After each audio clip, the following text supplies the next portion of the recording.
Chemistry is the study of matter. When I first came up with the idea for Breaking Bad, what I really knew I wanted to do was create a character who was a perfectly nice, decent, likable guy who, through forces that he feels like are beyond his control, is forced to do something really reprehensible. One of the worst things I could think of that he could do would be to cook crystal meth. Methamphetamine is a very potent drug. It just wreaks havoc. You know the business, and I know the chemistry. You want to cook crystal meth? That's right.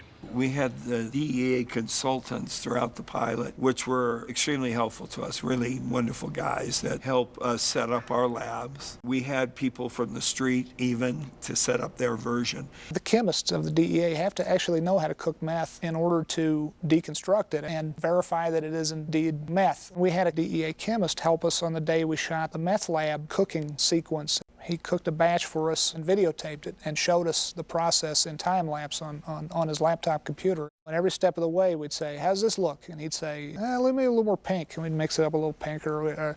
Dennis Peterson, our special effects guy, would say, "Let me mix up some cola and some chocolate milk, and this will give us this step of the process, and we'll have it foam up. We'll put some carbon dioxide in it." And our chemist would say, "Yeah, exactly, good job. That's how that looks."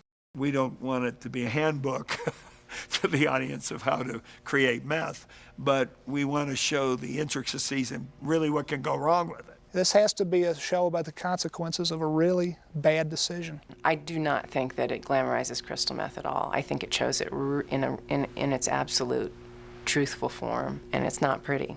The long term is that this is an evil, awful drug, crystal meth, and it creates a tremendous amount of damage to society.